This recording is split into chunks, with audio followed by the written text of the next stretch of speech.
Okay, Bismillahirrahmanirrahim. Nahmaduhu wa nusalli ala rasulihil kareem, amma ba'd.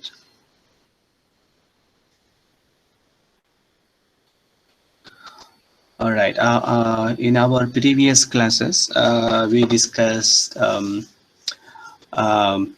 where exactly Islamic economic thought and its history has been placed, how the conventional economic thought looking at Islamic economic thought, where exactly they put us in. Is there any space for us for Islamic economic thought? That was the discussion we had in our last few classes, and you clearly saw that that gap. How do we define ourselves? How do we put ourselves in that in that skeleton? Yeah, so it's a body. As we see economy as a body, we didn't want to lose anything.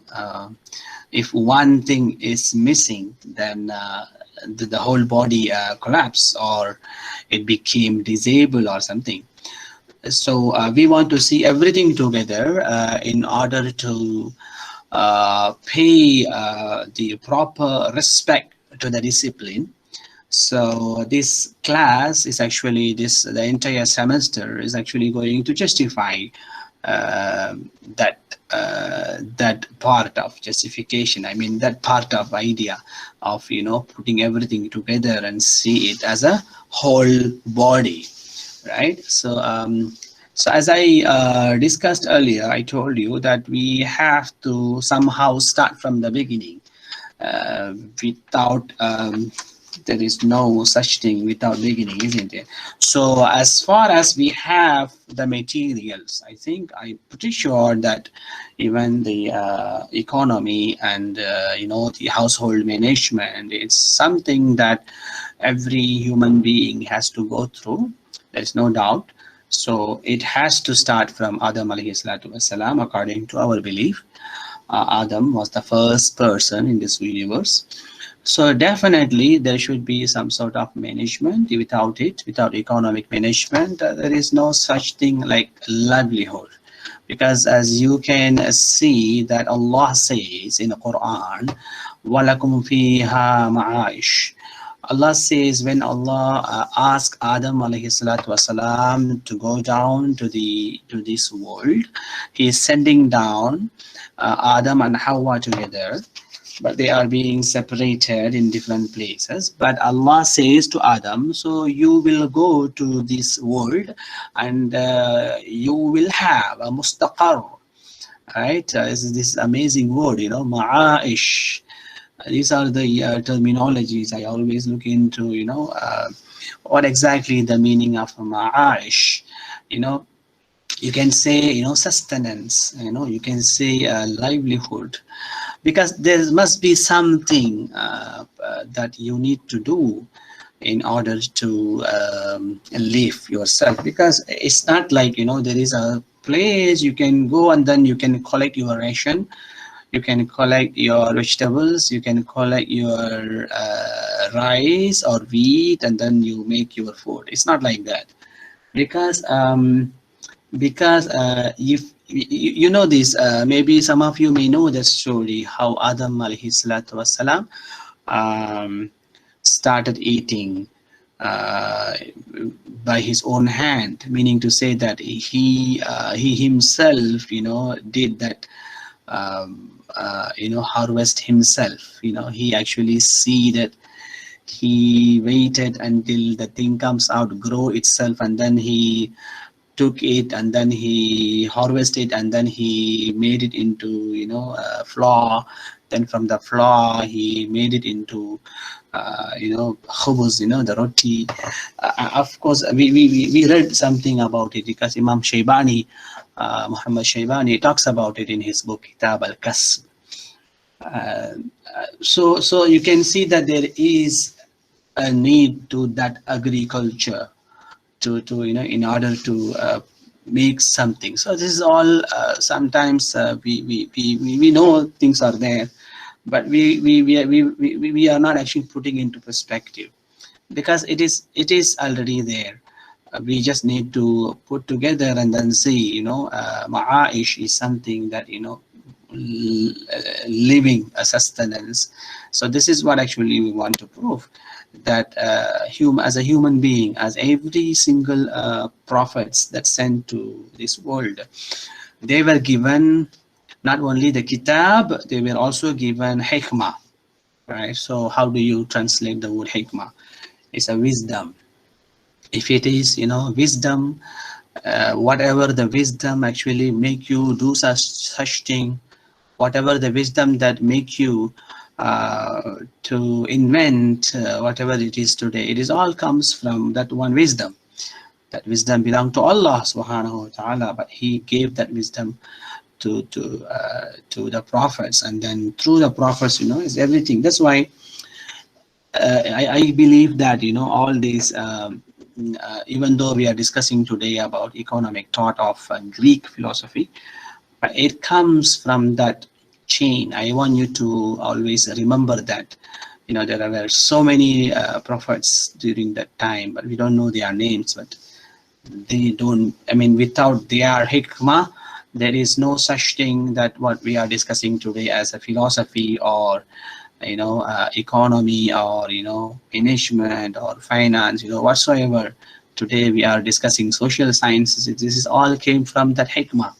So the hikmah is actually came from the Hakim, who is the Hakim of Hakim, who is Allah subhanahu wa ta'ala. So in that in line with that idea, I think it is better we start whatever the philosophy that available from the beginning of the time. That right now we have this Greek philosophy. This is what the oldest available philosophy that we have in writing. So I just want to start. I will be happy to start with that. Then slowly we can go to other philosophies, and then we will talk about the Islamic economic thought. So what I want to start with it, I want to tell you that there are few major tenets of the Greek philosophers. So this major tenets is something that that we need to look into it, because most of them is actually, there is nothing wrong. It's not against of what we believe today.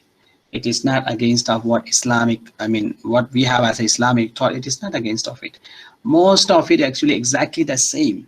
So I wonder, look at the timeline. Let me start with the timeline. The period of Greek thought emerged roughly, I could say, 850 BC to 322 BC. So these are, I think, more or less 500 years. So 5 centuries. I think this is what the historians, they call it, Greek philosophical dynasty, Greek philosophical era. So if you look into that era, there are so many scholars we have actually, starting from Athens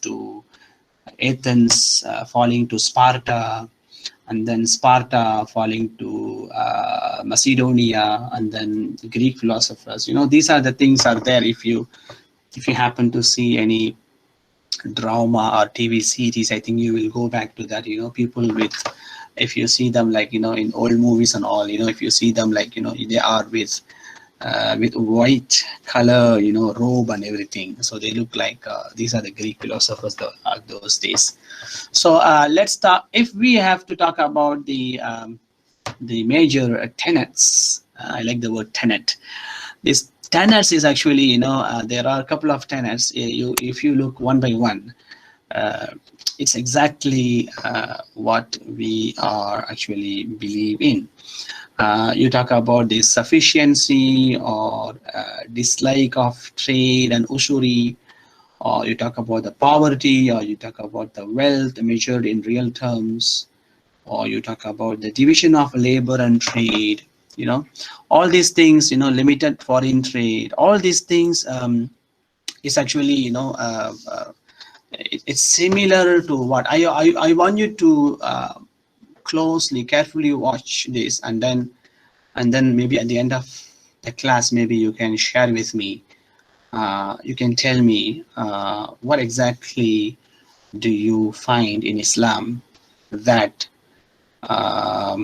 supporting these ideas. All right, so please stay with me.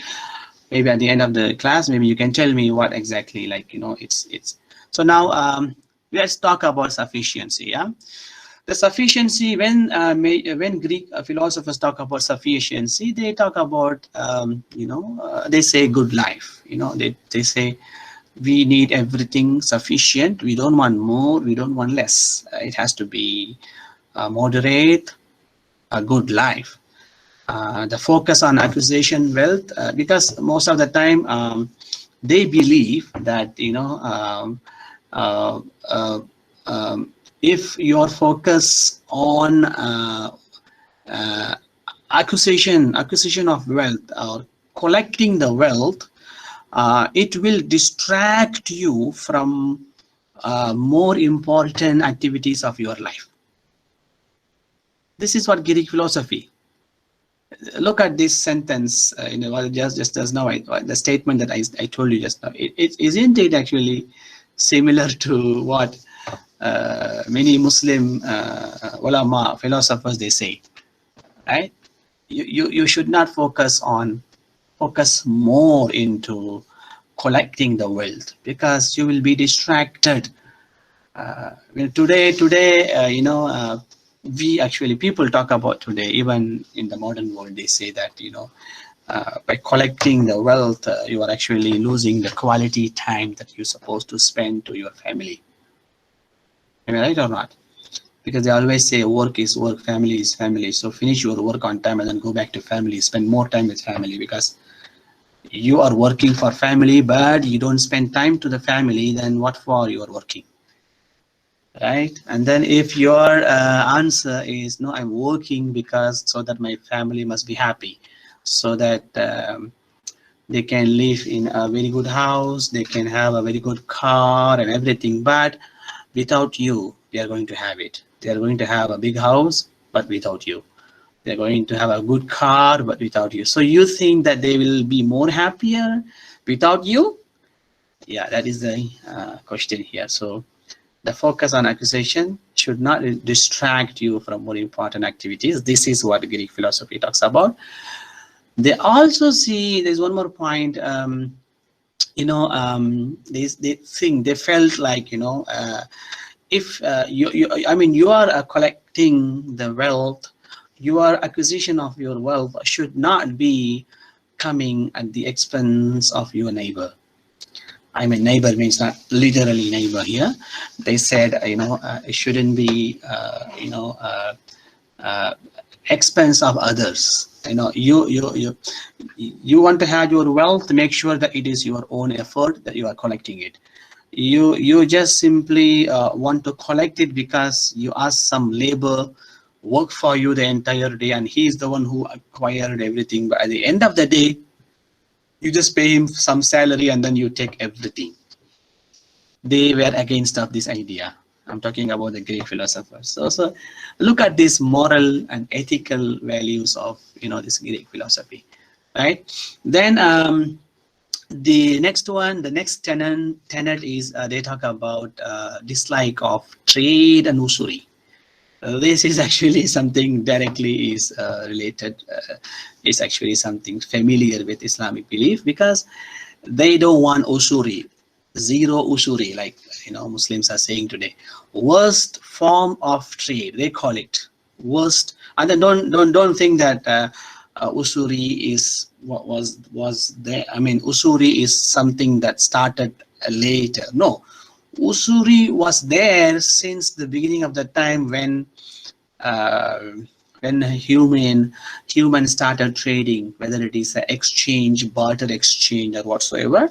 Usury was there.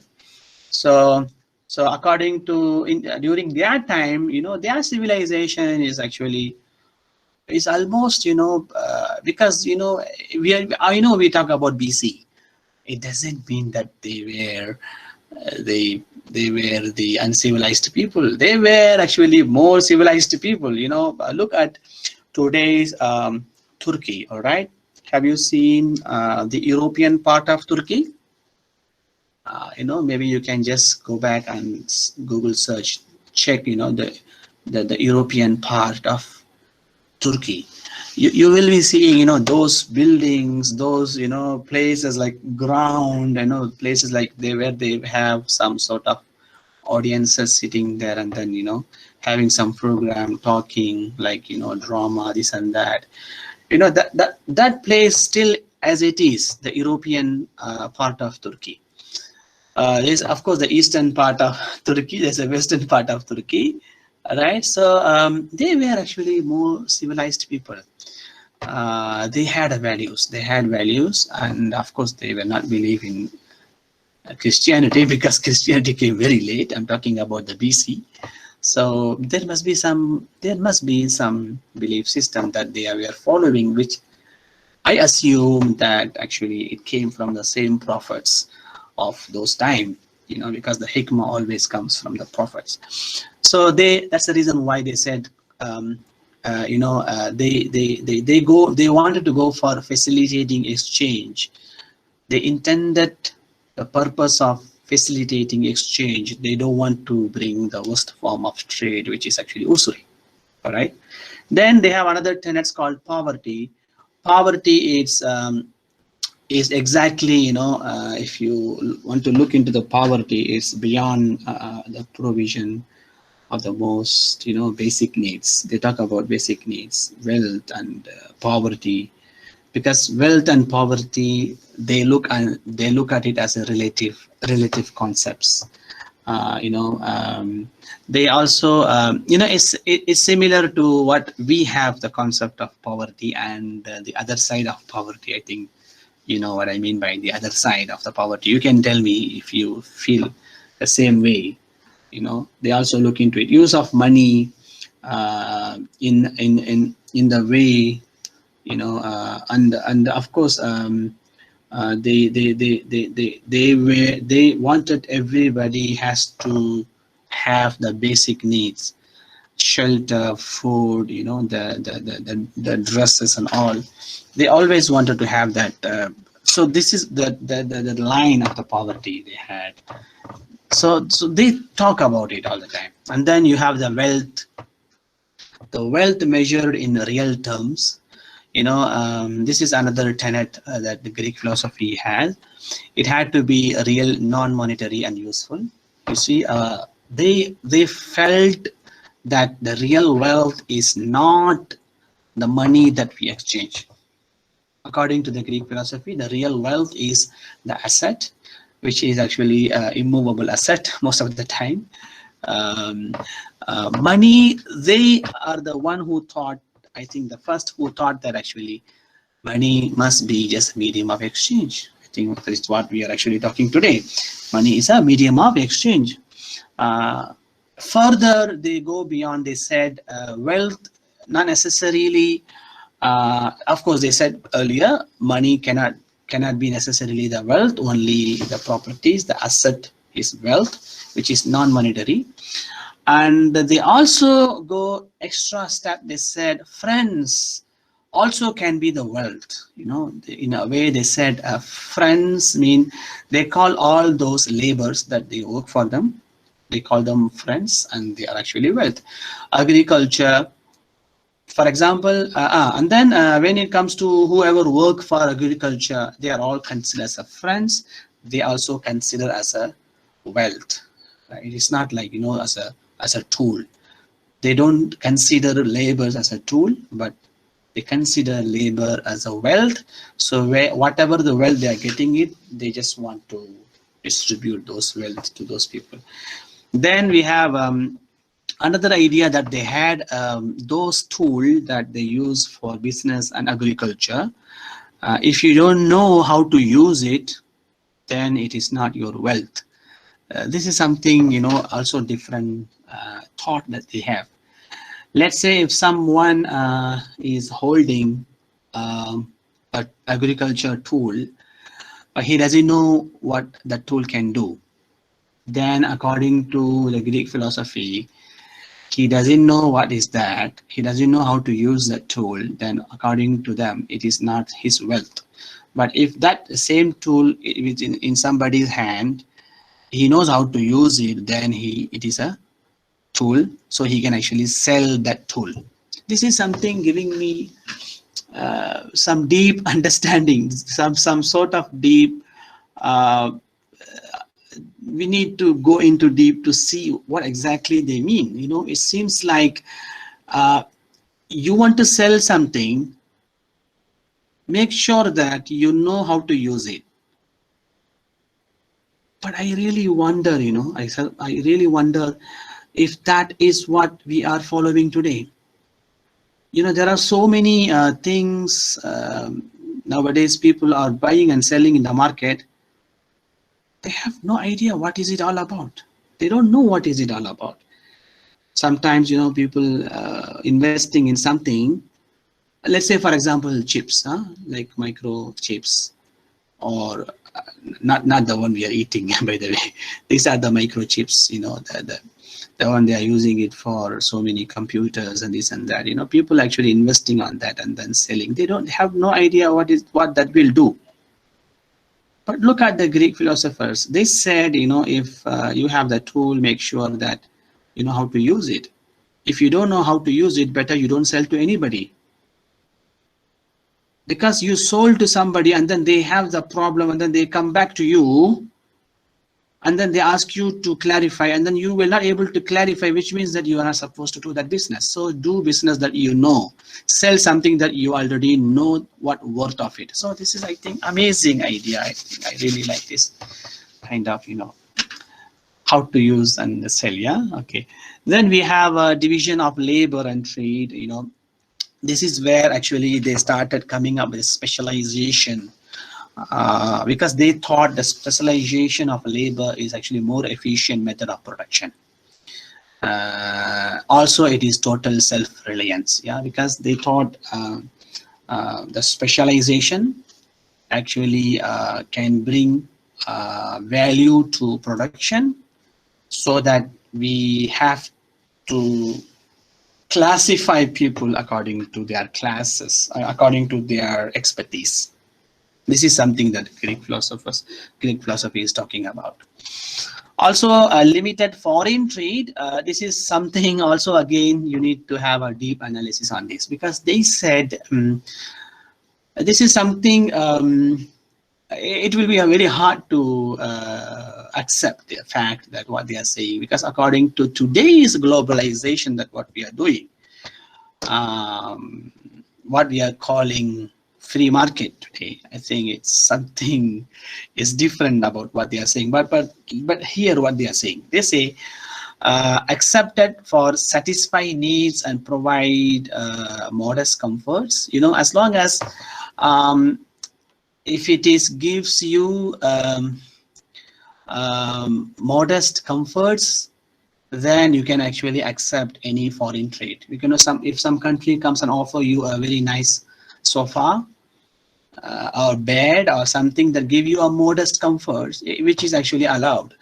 But they said, if there is any facility, any services, or any products that give you luxury, if that luxury is actually might corrupt your moral, and if that luxury distract from your, this is the point, look, if that luxury distract from your higher pursuits, they said this, if it distracts from your higher pursuits, then you should not have that foreign trade. You should restrict that foreign trade.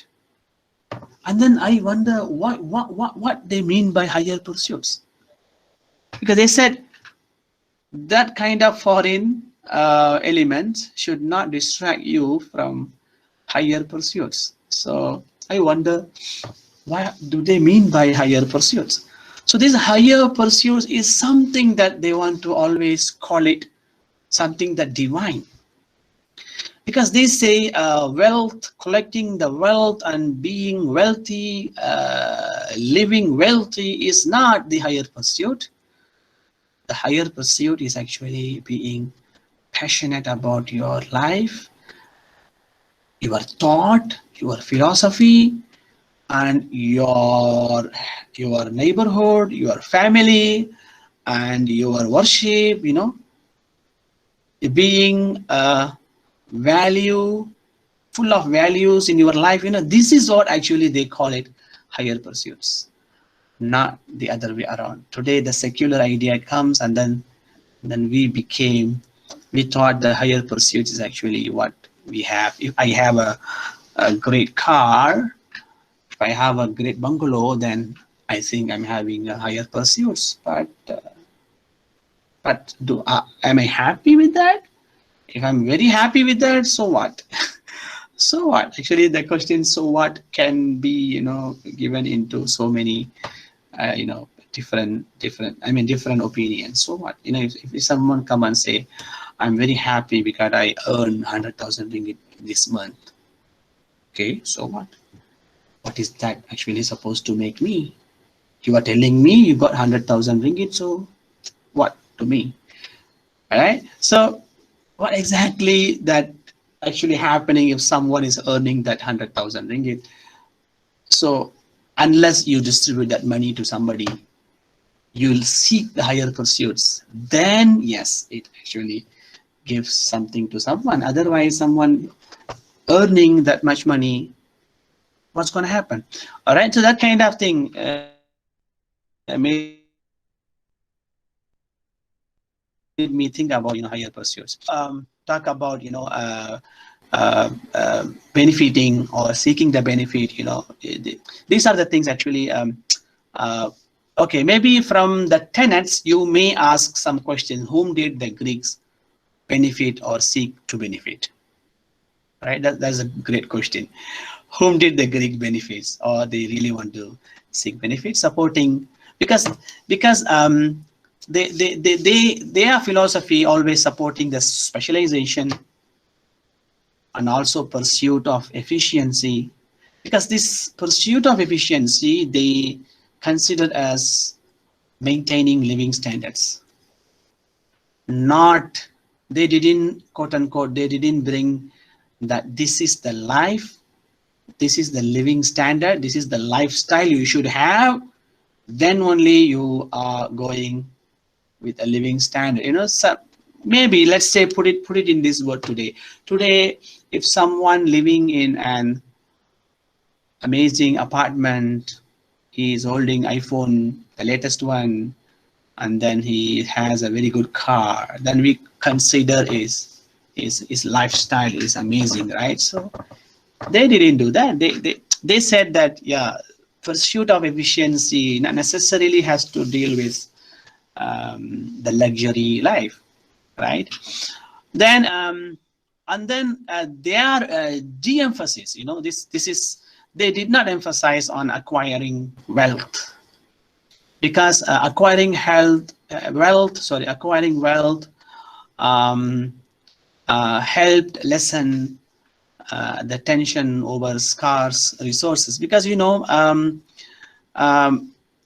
they are not into acquiring wealth. I mean, they didn't ask you to go for it because they always they don't motivate everybody to go and acquire wealth. They said you acquire wealth whatever necessary, right?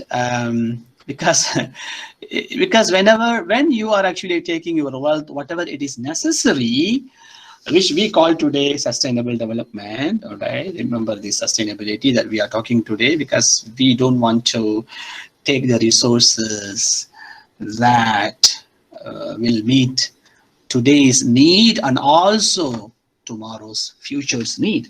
If I don't want to use any resources that was meant for the tomorrow's need, I have to take only mine today, because I have to leave this universe for future, for my generation to come, and they have to use the resources. Look, they had that idea a long time ago. That's why their emphasis, not to acquire wealth, too much wealth, because to acquiring too much wealth will make tensions over scarce of the resources. Yeah, and then the question might come: how was Greek thought valid, useful, or correct at this time? Is actually yes. Today also there are so many methods and philosophy and thought. Still, actually, we are all following wherever it is, subsistence of level or rationalized class system. It is all actually is there. The rationalized class system, we today also we have that kind of thing. Group of people should do this work, group of people should do that work. Like it's like, Quran says wal takun minkum ta'ifa. I really like whenever Allah says wal takun minkum ta'ifatun. Allah says one of your group do this, one of your group do that, because that is how. Not everybody can become everything, right? So there must be some people do something so that we are all in this together, right? Like let's say a university is actually not everybody is having the same degree. Within the same Kulliyyah, not everybody is having the same specialization. Within the same department, not everybody is having the same courses, right? So this is how it has to be. Diversity is necessary. It came from Greek philosophy. Of course, people had well-defined roles, perform their prescribed functions, suffer the consequences. You can now tell me what are the tenets of Greek, though became lasting contribution, and how do you want to actually bring this philosophy into how do you see the philosophy that actually similar, how these tenets of Greek philosophy is actually similar to Islam? What are the points? Maybe I just want to hear something from you. Please go ahead. Anyone, open your mic and then please share with me. What do you think? Please. Yeah.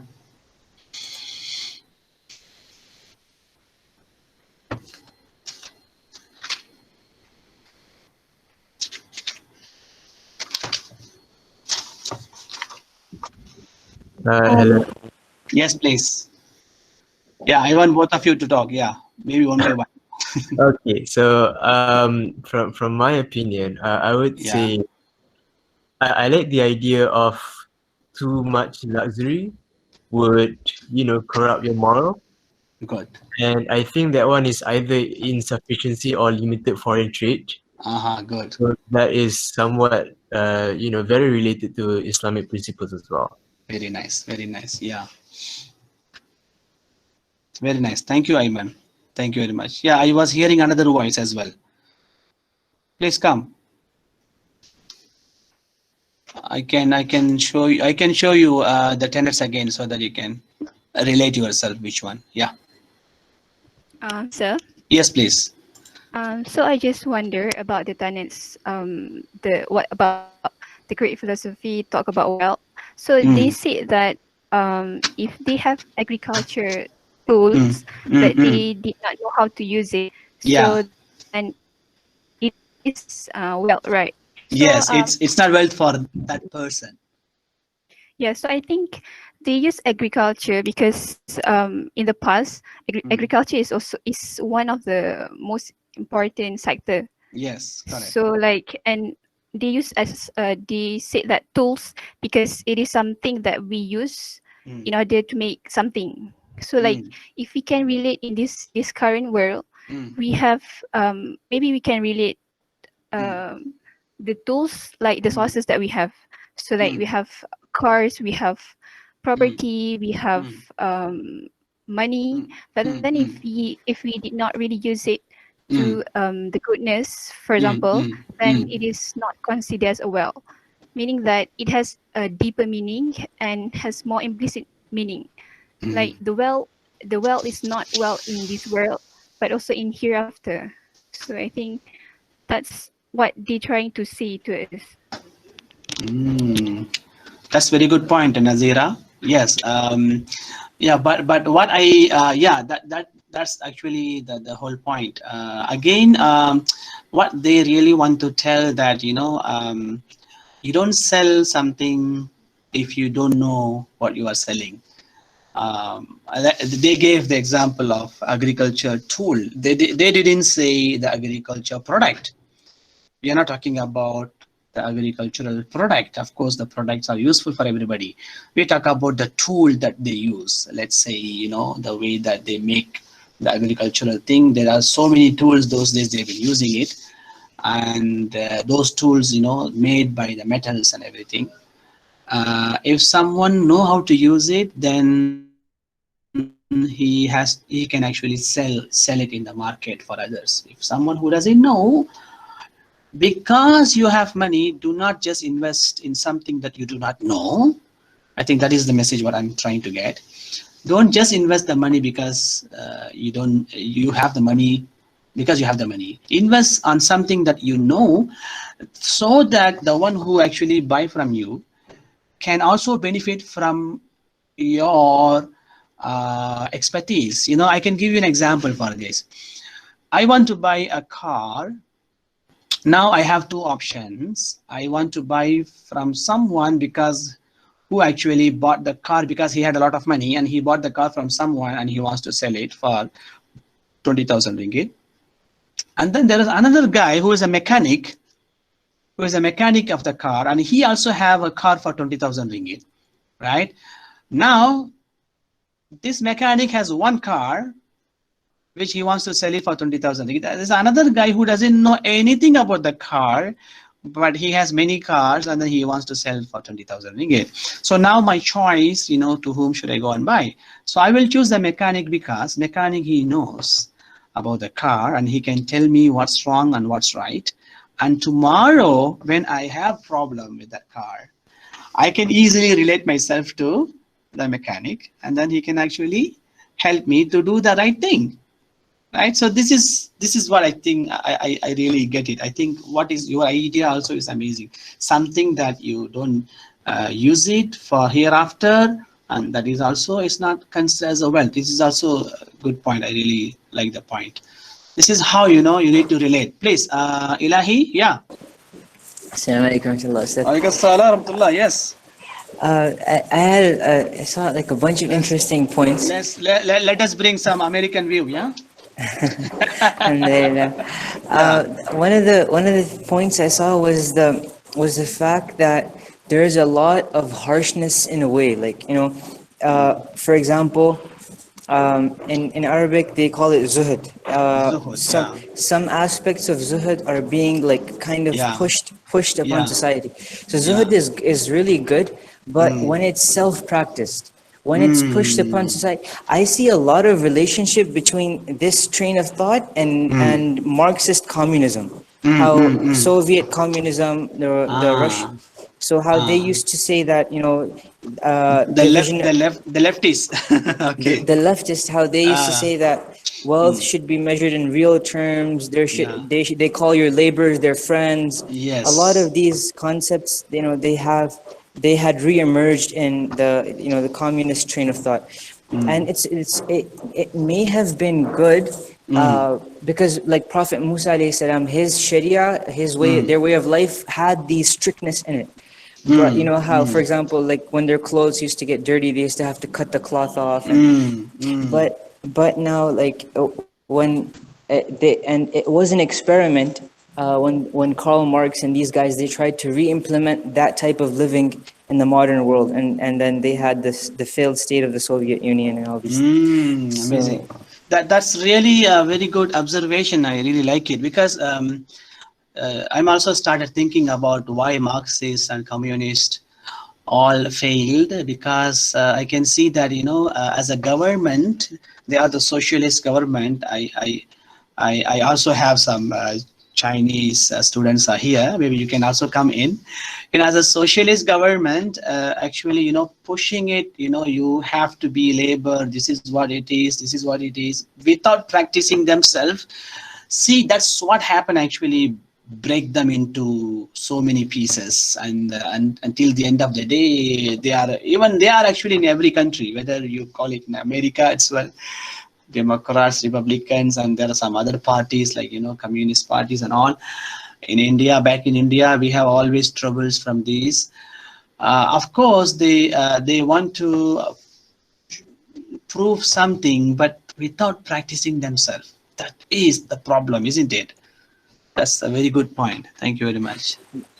But Yes. what's really amazing, I just to complete the thought, was that Mm, all of these points are found in Islam as well. So Exactly. how wealth, but none of this is forced upon mankind. Yeah, If a exactly. person wants to, like for example, if a person says, okay, I'm gonna only do that much trade that it will be enough for my daily income, and then I will close my shop and go back home. So these type of things, how you're supposed to deal in such a good way with not even your labor, even your slaves, and all these things. So subhanallah, these all of these are found in Islam, but they're Exactly. found to a more complete and more balanced understanding.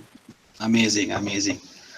That's the thing, see, I think almost every single tenets it's actually found exactly. That's why, I wanted to take this, because before this it was not in our course outline. I wanted to start with this because I wanted to give you the idea of, at the beginning of the time, how these things were treated, so that you can have this idea throughout Islamic economic thought, and then coming back to the modern economic thought. Because today, this is what actually we are lacking, because we have become value less, or lack of value. Our economic thought became, not to say less value, there is no value at all, right? So now we need to bring value based economics. That's the reason why they want to bring, alternatively, they want to bring Islamic economics, which is actually value based economics.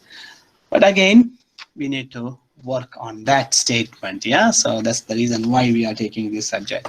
So let me just continue, and I also want to give you a few names of Greek ulama. Right, let me say Greek ulama. These are the Greek philosophers. So I'm not very sure, but this is my assumption. Maybe one of them, maybe one of them, or maybe not.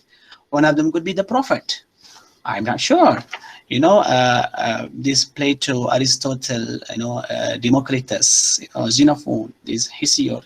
So let's. I just want to give you, what exactly. I just want to give you a few minutes, to give them an idea, because you don't have any other platform to learn about them. That's why I want to use this place. So Hesiod is actually 830-750. That was his timeline. So around how many years? How to do the calculation? 70, 80 years old. Okay, maybe 80 years old. So he had a poetry. It's called Homeric poetry. The name of the poetry is Works and Days. So this is the first writing that we found, but it is not totally coming into what we are calling today as a writing, but it was like some poetry, right? For example, he said, "For the God keep hidden from men the means of life. Else you would easily do work enough in a day to supply you for full year even without working." Look what he's saying. He's saying that it is good that God already hidden from you the resources. If you know where is it, you will just go there and you will get everything for your whole year. But the God didn't do that. The God show you the resources only for a day, so that every single day you can go and earn and then come back. Again, you go tomorrow, you earn, you come back. See that?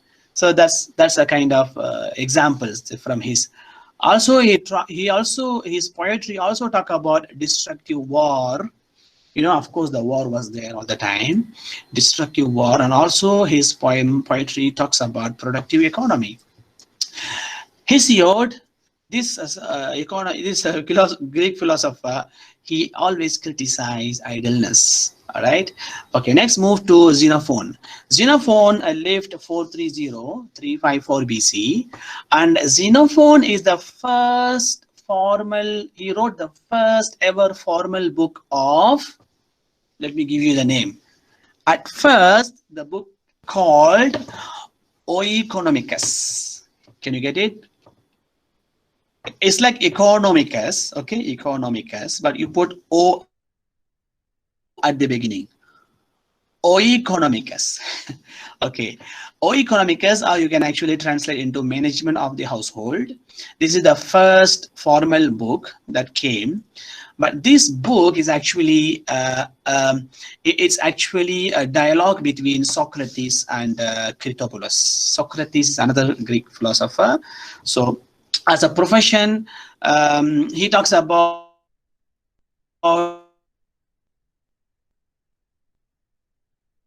as a profession, what again is actually came from this idea of Oeconomicus. He also the book also gives a definition of wealth. He say money is a wealth in the sense that because it can represent what can be acquired with it, and only then if something beneficial is obtained.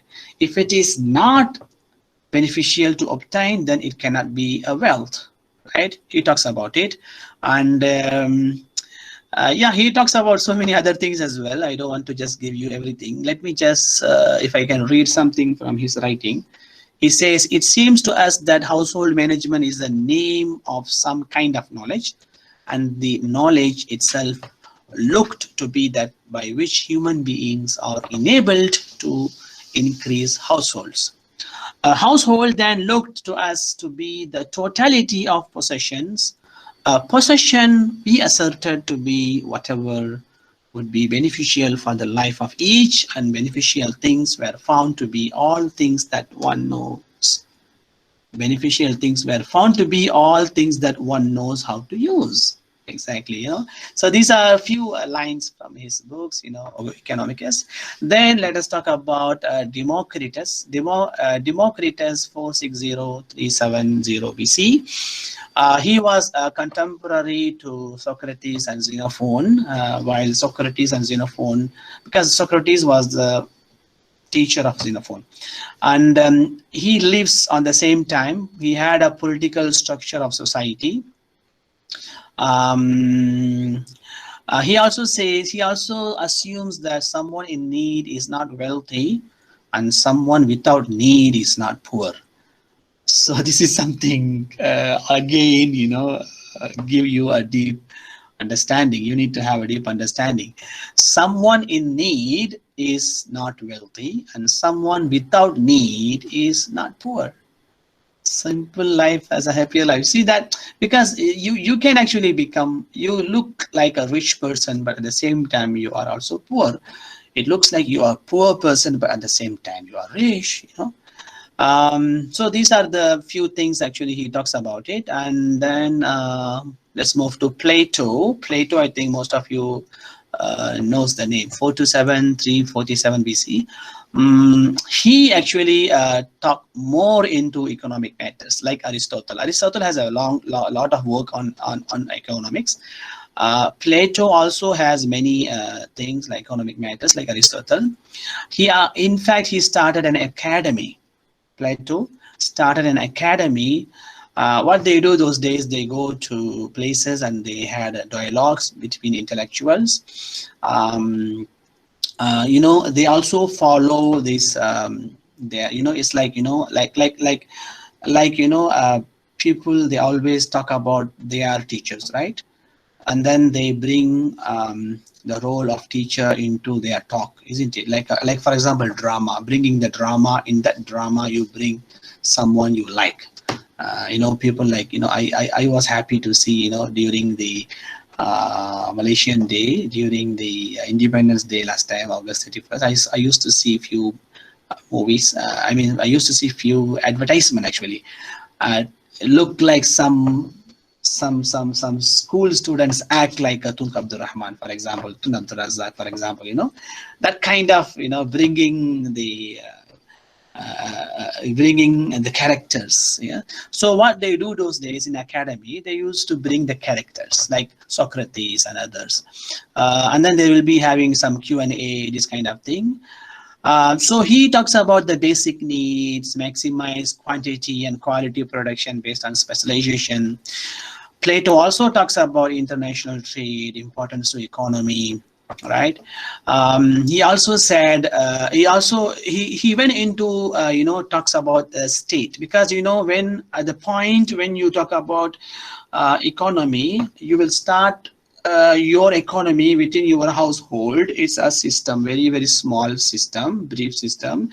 Then when it expands, it covers your people around your house, then it covers people around them, then it becomes your village, your, let's say today we talk about Jalan, Taman, and then goes to your kampong, and then goes to your bandar, right? So this kind of expansion, right?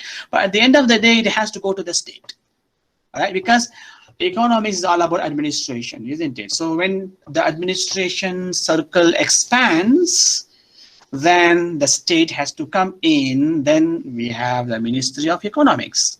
That's the reason why we are running everything under the ministry. The ministry will come under Prime Minister, right? So that's how he actually talks about it. Plato talks about those things, and then he also talks about need of institution and facilitation for resource allocation. He talks about even rises of war and soldiers and guardians. He talks about how to pay to the guardians and the soldiers. He talks about normative economic position, well developed economic thought and everything. Then we have finally Aristotle. Of course, Aristotle, I think most of you actually heard about him.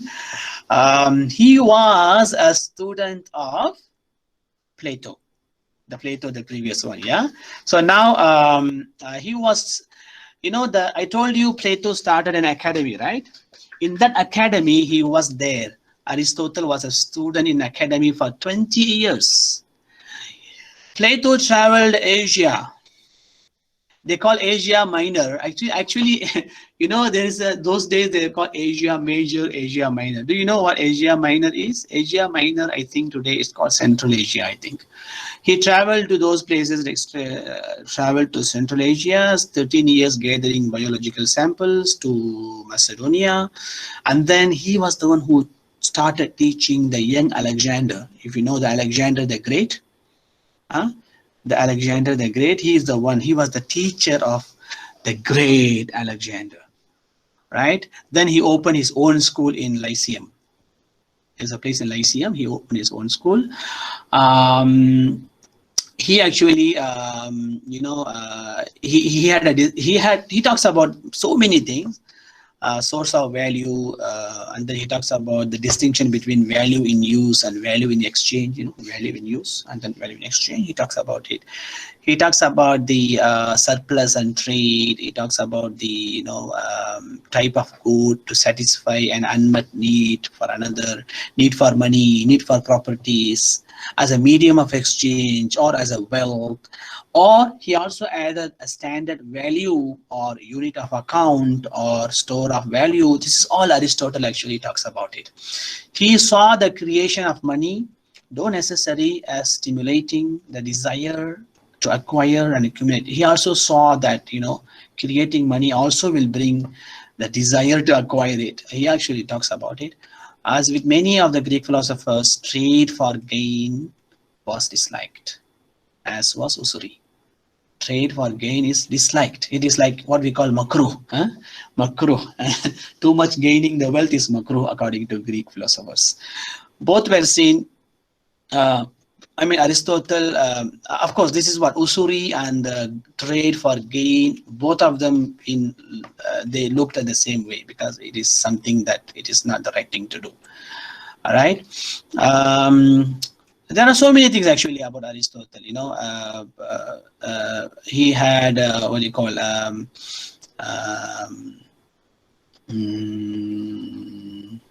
there are so many modern positive and modern normative economic thought. He was the father of this. And then whether it is more a product of intellectual lineage or coincidence for less. So I think Aristotle had different ideas about what today we are actually talking about. And there are so many okay, in fact, if you look into Adam Smith book, which is not the famous book. The famous book is Wealth of Nation, right? Adam Smith has another book which didn't become famous like Wealth of Nation. In that book, he quotes many things. He quotes from Aristotle. So Adam Smith learned a lot from Aristotle, his book, his writing. That's why Aristotle's idea became it became the reasons why today later many chapters on mercantilism and physiocrats and up to classical economics all those things came from the Aristotle ideas. Yeah, I think so much thing that we can talk about it. Anyway, so these are the things that I just wanted to give you today about Greek philosophy and Greek philosophers. And I want you to think about it and how do you want to, which of the idea you agree, which of the idea you disagree. Is that closely matched to Islamic economic thought or Islamic thought? So there were so many questions in this actually, but I leave it to you because I heard some idea from you. Let me also hear from you if you have any other ideas that we didn't discuss in this class about this philosophy.